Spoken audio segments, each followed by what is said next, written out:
So across all of film, games, and TV, Superman has had many different designs. Let's start with two honorable mentions, the Smallville finale and the Superman Lives K suit?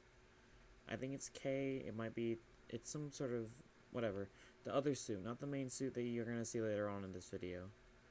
The suit seen in the finale of Smallville is basically the return suit, and we don't get a full look at it until the comics, so I can't count it. This second suit that Nicolas Cage was supposed to wear in Tim Burton's cancelled Superman Lives was only seen in test suit footage. If I remember correctly, it was meant to be an AI that replaced Superman's costume and replicate his powers after he came back from the dead powerless. And with that being said, in last place, number 37, is the first Blur outfit. I'm gonna be honest, the only reason I'm including it at all when it's literally just a red jacket and blue pants is because they technically call him the red and blue Blur when he's wearing this. Number 36, the black suit from Lois and Clark. This is a show that I haven't actually seen because I can't find it anywhere, so I'm just going off appearance. I remember kind of liking this one when I was younger. It's probably the closest to the regeneration suit we've gotten, but it looks so cheap that I just can't justify putting it any higher. Number 35, the Smallville Season 9 Blur suit. This is a weird one. I actually quite like it, but it feels so strange. The logo makes me think about the death of Superman, which it kind of is, but it also just feels like edgy 2000s stuff, which also makes sense. Number 34, Smallville's The Blur Season 10 suit. I actually really like this as a concept for a proto suit. It's very cheesy, but I feel like there's a certain charm to it. Number 33, the George Reeves suit. Our first true Superman suit on the list is pretty good, and I honestly think the logo on this suit is better than the one next on the list, though that one has something cooler that puts it above this one. Number 32, the original Kirk Alyn suit. While I'm not the biggest fan of the logo on this suit, he gets points for being the very first live-action adaptation of the character, and for having his flying scenes being cartoons.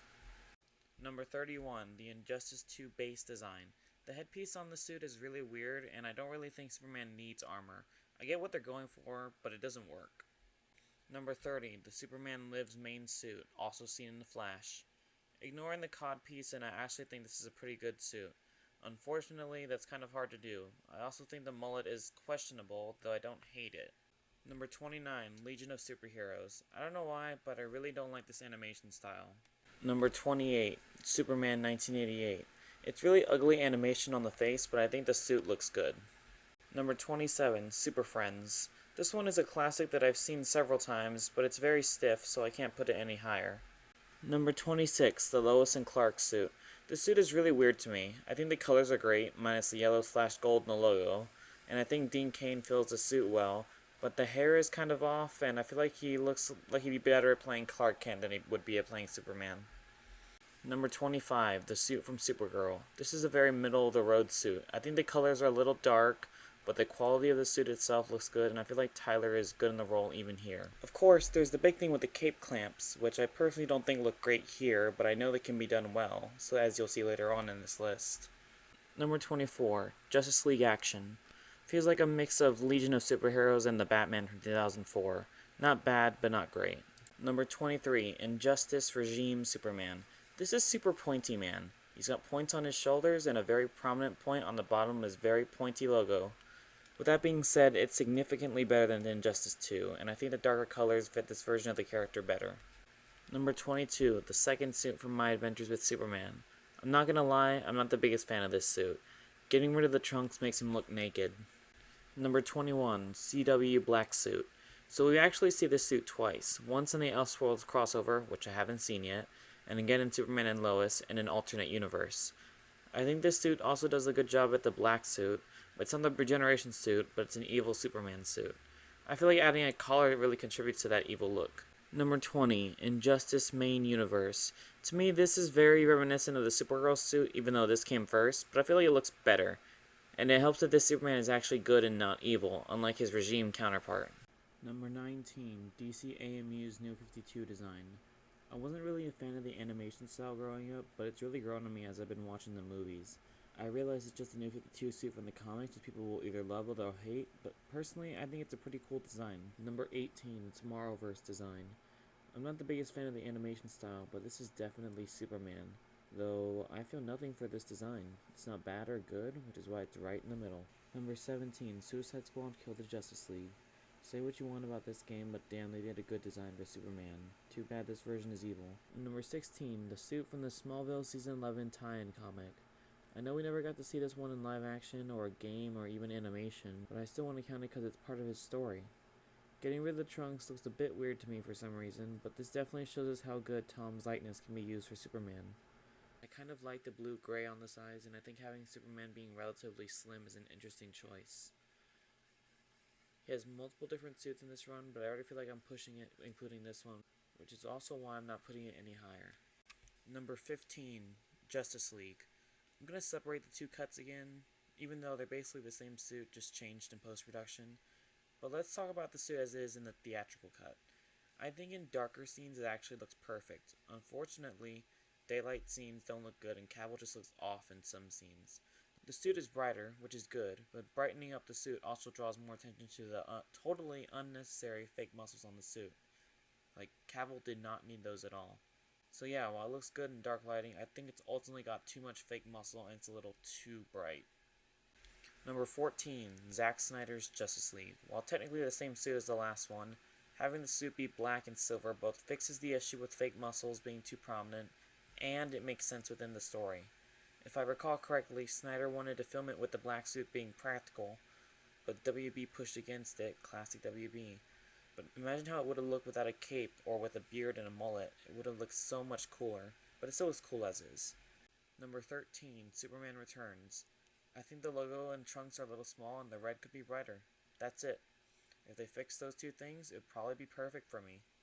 Also, Brandon Routh really pulls off the look of Superman, while also resembling Christopher Reeve. Number 12, My Adventures with Superman First Suit. Aside from the logo, which even though I don't like it, I still appreciate that it's unique, I really like this suit. Number 11, Superman and Lois Seasons 1 and 2. I'm lumping these together because even though I've heard they're different, I can't tell the difference. Anyways, I think this suit is great, and a significant improvement over the suit from Supergirl. I think the piping along the suit is an interesting touch, and the colors are pretty good, especially on the cape, but you knew they were going to improve on the suit in general, which I will get to later. Number 10, the Justice Lord suit from Justice League. Now this is how you do a darker Superman while changing it up a bit. Injustice didn't really change anything, but this one here is really cool. Number 9, the suit from Man of Steel and Black Adam's post-credit scene. Henry Cavill started and ended his tenure in the same suit with minor differences. I think this suit is a really cool reinvention of a classic, but the colors are a little too muted for it to be great, which they would fix in Black Adam, plus giving him the curl.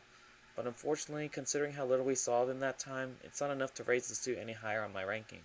Number 8, Superman and Lois Fleischer suit. This is a very cool suit in my opinion. It's like they ripped it straight from the cartoons from the 40s, and the interaction with Superman the first time we see it is pure Superman. There you go, friend. Thanks. Cool costume. Thanks. My mom made it for me. Number 7, Batman v Superman Dawn of Justice suit. I know many people rant on this movie for being too dark, but Superman looks great in dark and light situations in this movie. I think the blue they chose is perfect, plus they didn't overdo it with the fake muscles. Number 6, the Superman and Lois Season 4 suit. This suit is almost perfect. The Season 3 suit makes the logo more embossed as opposed to just being flat into the suit, while this suit pretty much completely removes the fake muscle look of the suit. Unfortunately, I feel like the colors are a little bit too dark, so it just ends up looking like a darker version of the Season 3 suit to me. Number 5, Superman the Animated Series. This is pretty much the perfect animated Superman design. Perfect logo size, pretty buff but not like hulking buff, has the curl. What more can you ask for? Number 4, the Christopher Reeve Superman suit. It's probably considered crazy to not have the legendary Christopher Reeve at the top, or even in the top 3, but I still think this suit is really good. The blue is a little bright, but that's fine. Christopher Reeve is also just one of those actors who, when he's in the suit, he looks just like Superman, and not just an actor playing the character. Number 3, the Superman 2025 suit. Jumping into the top 3, we've got the new kid on the block, James Gunn's Superman. I think the piping on this suit is a little much, but everything else about this suit is perfect. I like that they use the Kingdom Come style logo, and the shady blue that they use is perfect. Plus, they make the trunks work again in the modern day. And yet again, it's an actor that looks just like Superman. Number 2, Brandon Routh's suit from the Arrowverse Crisis on Infinite Earths. This suit is so amazing. Ripped straight out of the Kingdom Come comics, Routh fills the role amazingly, and it's a shame we don't get much of him. The red and black logo pops really well off the screen. An honorable mention that I'm just going to throw in for a second is the finale to his character, which is just the same suit, but with yellow in the logo instead of black. And I think that looks really good. Number 1, the Superman and Lois Season 3 suit. And I gotta tell you, it was perfect. Perfect. Everything, down to the last minute details. The blue is so bright and it's the perfect shade. The logo is embossed. And while there's still fake muscle, for some reason it doesn't bother me nearly as much here as it does with some other suits. I just think this is like the perfect suit for this version of the character.